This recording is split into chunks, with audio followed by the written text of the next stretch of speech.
Why did you decide to implement small groups in this class setting?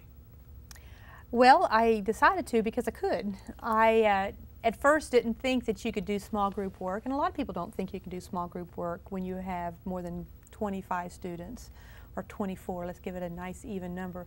A lot of people can imagine it in that setting, but when I started going to think about how to teach 80 to 100 students, this small group setting was a really good way to make the class feel smaller, because I'm addressing concerns of 20 groups rather than 80 students. How did you go about creating these groups? It seems like there's some nice, certainly 4 people in a group is nice, but how did you go about assigning people to these individual groups? I did it alphabetically.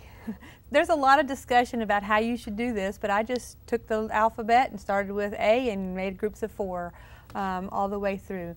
Now, I did go back and look this semester, because it was the second semester of a 2-semester course, and looked at how they did in the prerequisite class, and made sure once I did that I didn't have any group where, you know, 4 people had D's coming into this class from the prerequisite. And that hadn't happened, so I didn't really have to mix it up any from there. So that is, that's how I divided them. And then I just put them in, I kind of got a map of the room, and I made sure I set them as close to the front and as right next to the aisles of my lecture room, so that I could access easily all the groups by walking around.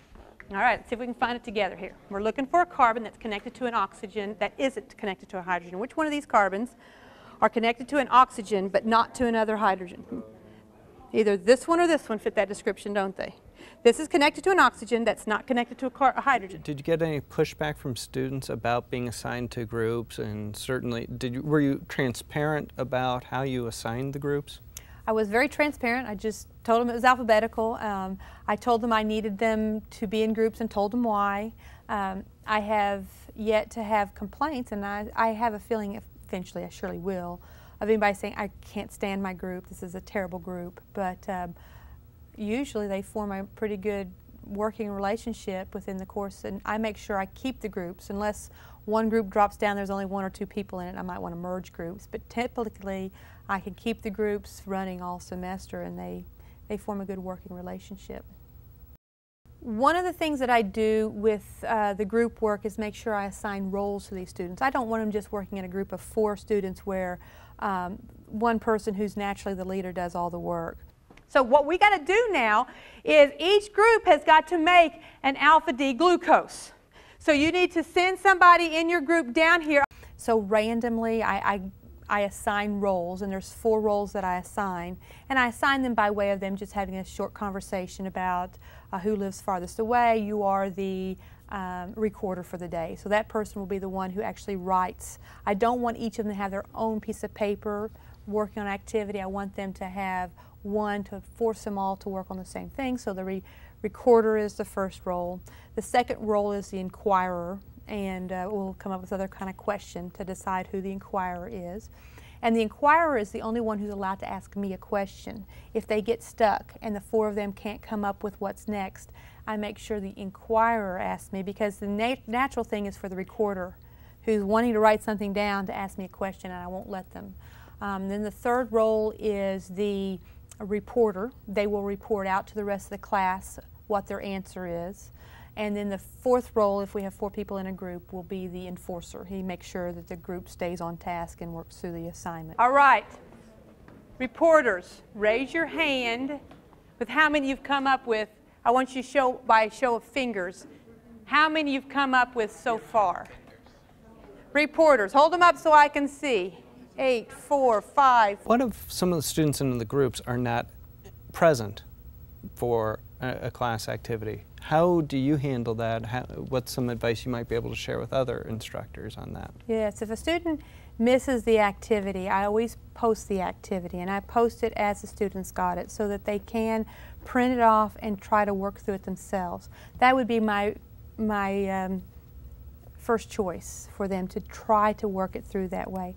And I have evidence to suggest that it doesn't require a group to to work through my inquiry learning. You can really do it on your own. So I do print it there. I also print it with the answers so that if they get stuck, they can look at the other version that has got some answers filled in. If they miss a class and it's excused, then I just excuse them from the activity. I don't make them have to make it up. They have so many excuses that they get automatically, and then after that I have to see documentation.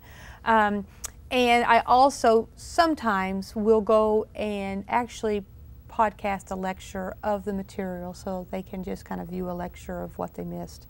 And that way, I have an awful lot of, this last semester, student athletes who had to be gone a lot, and I wanted to do as much as I could to help them get what they missed.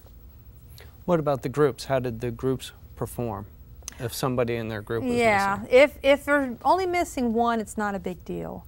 When it got down to just 2 people, I usually, not always, but usually would try to get them with somebody, kind of pair them up. 2's okay, 1 certainly, I would never leave a person who just had 1 person in their group by themselves. So in the class setting, I sometimes did a little bit of, why don't you guys work together if I had people missing. While observing your class, I saw you distributing folders to each group. My folders would be numbered by group numbers with their names on the outside. And this was an efficient way to pass out information, whether it would be a quiz that they were going to take or an exam that I was giving back. I could quickly pass out the folders without trying to individually hand out papers in class. It took a little bit of outside class time on my part to fill the folders. Sometimes I would give quizzes where this group didn't have the same quiz as this group, so that they couldn't hear the conversation going on about what their group quiz. So I would put in the folders which quiz I wanted that group to take, and so it did take a little of outside class time, but much better than spending in class time trying to hand things out. I printed out that, and everybody's got their own little copy, okay, so that you don't have to fill it in. Isn't it cute? I will provide, I'm actually going to provide this summary that you see here on test 3 somewhere. So we're not going to have, I don't think, those index cards again this test, but I am going to put that schematic as a review of all the little reactions we've seen. So let me pass this out to you. What are some other tools that you have used to assist you with managing this classroom? I've got Blackboard that I use. I use that to distribute information. After they've done a group activity, I always collect the activity, but I want them to have access to it. So after they're done, I will post the activity online. Same thing with quizzes. I keep the quiz that they took as a group, so I have a record of it, but I will post the quiz for them to use as a study guide. So Blackboard I use very much. PowerPoint I use to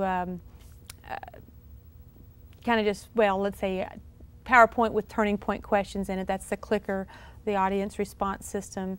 That was very helpful to handle a classroom, a large class with a lot of groups. Let's see, comfortable shoes, because you got to run around a lot and talk to the different groups. I tried to wear heels one time and it was very uncomfortable to have heels. And then patience, because as you're going around from group to group, it's really important that when you've heard one question and you're hearing the same question second time, that they didn't have the opportunity to hear that being answered, and you've got to have patience to answer it again. And you have to be willing to kind of let them squirm a little bit. A lot of times professors don't want students to squirm. What I'll do for you is you'll get the grade of the worst person in your group. Okay. Okay? So you make sure they answer really well. Okay. So you have to have an ability to, when they don't understand the question, not walk up and give them an answer. You have to say, well, what are your thoughts? And kind of do a little bit more gentle guiding them to make them form the question. It is so easy to walk up when the students don't know and feel like I'm going to lay it on you from above. But avoiding that tendency is very important.